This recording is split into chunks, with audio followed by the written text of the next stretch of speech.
Voici Sandeep. Sandeep a récemment reçu un nouveau diagnostic d'hypertension artérielle. Il doit aller chercher ses médicaments antihypertenseurs pour la première fois chez sa pharmacie locale.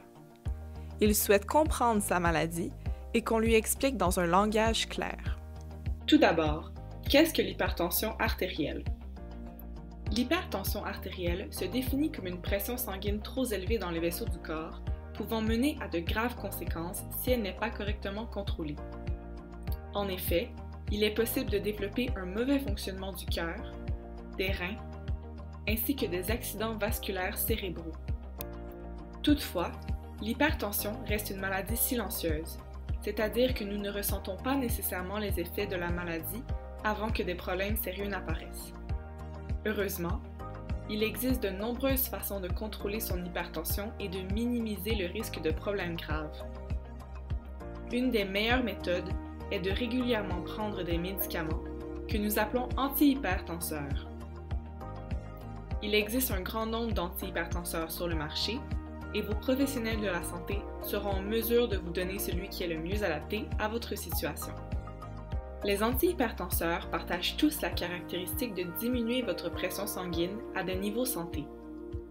Il est donc très important de régulièrement prendre des médicaments antihypertenseurs selon les recommandations de votre pharmacien. Certains patients peuvent parfois ressentir des maux de tête, de la fatigue ou avoir une chute de pression au réveil en début de traitement. Mais les bénéfices d'une prise régulière sont généralement plus importants que les inconvénients. Toutefois, si vous ressentez des effets secondaires qui vous incommodent, n'hésitez pas à contacter votre pharmacien comme il sera en mesure de vous aider. Sandeep sait que plusieurs de ses amis prennent des médicaments pour l'hypertension et se demande quelles astuces ont-ils pour l'aider à régulièrement prendre ses médicaments. Il veut les consulter pour voir ce qui marcherait le mieux pour lui. Élise oubliait souvent de prendre ses médicaments car elle était toujours occupée. Elle a donc décidé d'intégrer la prise de ses médicaments à sa routine existante au lieu de la modifier. En effet, elle a décidé de laisser sa bouteille de médicaments à côté de son lit car à chaque soir, elle avait l'habitude de prendre un verre d'eau avant de se coucher. Maintenant, à chaque soir, elle prend son verre d'eau avec ses médicaments antihypertenseurs. Son mari a plutôt décidé de garder sa bouteille de médicaments à côté de sa brosse à dents. À chaque nuit, il prend ses médicaments antihypertenseurs avant de se brosser les dents. Intégrer la prise de vos antihypertenseurs à votre routine, tout en suivant les recommandations de votre pharmacien, vous permettra de garder le contrôle sur votre santé sans changer votre vie au quotidien. Alex éprouvait beaucoup d'inquiétude face à son nouveau diagnostic d'hypertension artérielle. Il se demandait ce qui allait se passer à sa famille s'il tombait malade.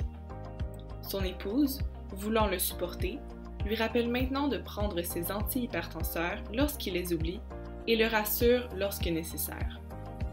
De plus, ses enfants l'invitent à jouer au soccer pour l'aider à faire un peu plus d'activité physique. Impliquer votre famille n'est pas un fardeau pour eux.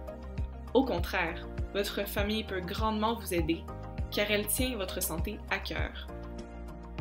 Adesh est un homme très occupé et il lui arrive parfois d'oublier de prendre ses médicaments. Il a donc décidé de mettre une alarme sur son téléphone, lui rappelant de prendre ses médicaments à la même heure à chaque soir. Il a aussi décidé d'utiliser un petit calendrier qu'il a laissé à côté de sa bouteille de médicaments. Lorsqu'il prend ses antihypertenseurs, il fait un X sur son calendrier pour se rappeler qu'il a pris son médicament. Si vous éprouvez de la difficulté à vous souvenir de régulièrement prendre vos médicaments, ou si vous prenez plusieurs médicaments en même temps, votre pharmacien pourrait vous donner un pilulier, aussi appelé Dispil. Ce dispositif simple rassemble toutes vos pilules au même endroit et les divise selon les moments de prise. Par conséquent, votre risque d'oublier un de vos médicaments est grandement diminué.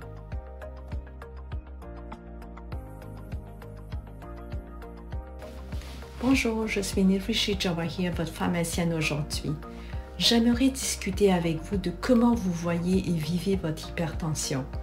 La prise régulière de vos médicaments diminue les complications causées par l'hypertension.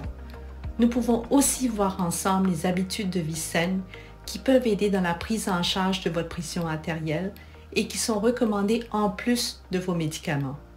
En ce qui concerne l'exercice, la recommandation est de faire de l'exercice 4 à 7 fois par semaine pendant 30 à 60 minutes en plus des activités quotidiennes. Vous pouvez choisir les exercices que vous aimez et qui vous conviennent le mieux. D'autres éléments à considérer dans votre santé sont la perte de poids, la diminution de la consommation d'alcool et du tabac et l'utilisation de techniques pour diminuer le stress. En ce qui concerne votre alimentation, nous pourrons voir des recettes adaptées à vos besoins, ainsi que de vérifier le contenu en sel, en sucre et les portions selon le guide alimentaire canadien. Mon équipe et moi sommes là pour vous accompagner dans votre prise en charge de votre hypertension en incorporant la prise de vos médicaments et les habitudes de vie saine à votre vie régulière. Si vous avez des questions, n'hésitez pas à communiquer avec nous, on est là pour vous. En conclusion, prendre ces médicaments à la bonne fréquence et au bon moment reste des mesures primordiales pour vivre avec l'hypertension artérielle. En plus de maintenir une vie saine et active, plusieurs astuces comme rattacher votre médication à un élément de votre routine, encourager votre famille à vous aider ou utiliser un dispositif de rappel peuvent vous aider à intégrer votre médication à votre quotidien. Et n'oubliez surtout pas que si vous avez des questions, n'hésitez pas à en parler à vos professionnels de la santé, car ils sont là pour vous aider.